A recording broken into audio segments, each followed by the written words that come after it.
Welcome in, along with Mike Renner. I'm Steve Palazzolo. Today discussing the top 5 offensive linemen as it stands now, Mike, heading into the 2019 NFL Draft. We've combined tackles and guards and centers all into one. You can get the full breakdown over at ProFootballFocus.com.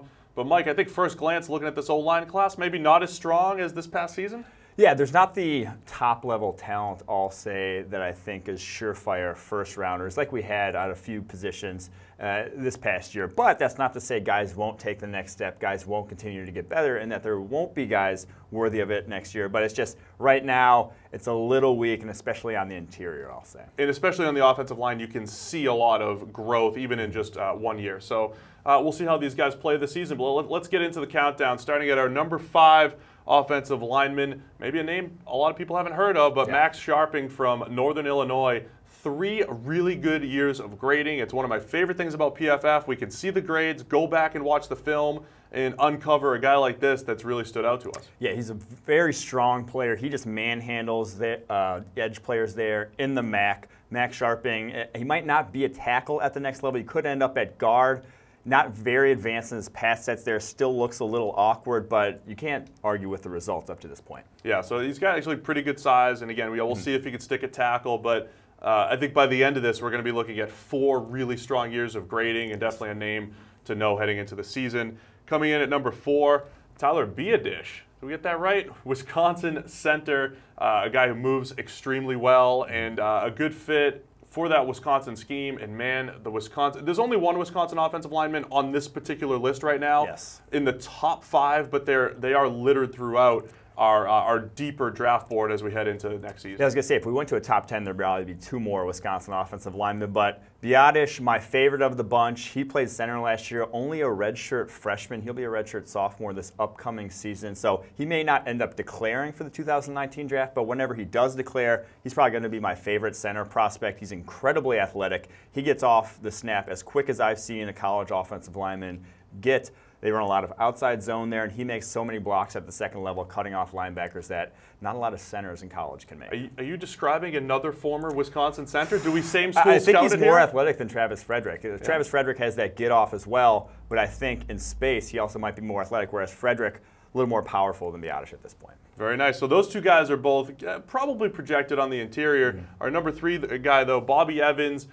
He played tackle at Oklahoma, just like Orlando Brown, who just went in the 3rd round last season. And Evans, from a production standpoint, right there with Orlando Brown. Do we think he's an even better prospect than the big guy? He might be. Only a junior this upcoming season. He played on the right side, Brown on the left side, but Evans only gave up 1 more pressure than the much-hyped Orlando Brown a season ago. He had similar production numbers, actually had a higher pass-blocking grade, which takes into account the speed of those pressures, how forceful they were. So Evans, from a pass-tracking standpoint, very solid, can move very well for a big man. And not a lot of question marks, but he does have some ugly plays on tape that you'd like to see cleaned up. I think the general question marks are playing in the Big 12, where you just don't see a ton of elite edge defenders, going one-on-one. But we'll see if Evans takes that next step this season. Coming in at number 2, I think he's a guy that's number 1 on a lot of boards when it comes to tackles. It's Jonah Williams from Alabama, a guy who had a higher grade than Cam Robinson as a true freshman. So Jonah was a true freshman. Cam Robinson was a draft-eligible junior.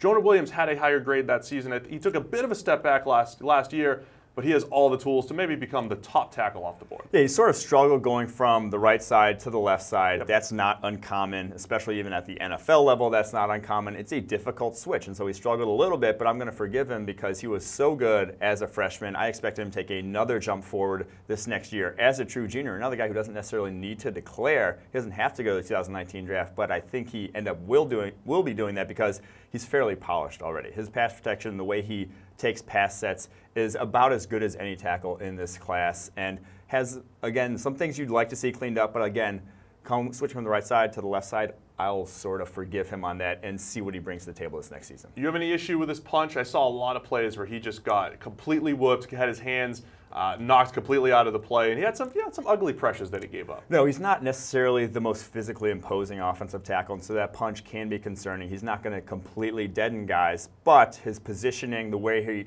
hits his landmarks, very impressive at this point. All right, and then coming in at number 1, it's Dalton Risner out of Kansas State, another guy that's just had multiple years of very good grading in the PFF system. And Mike, when we were putting this list together, we were kind of debating between Risner and Jonah Williams. You gave me the late go-ahead.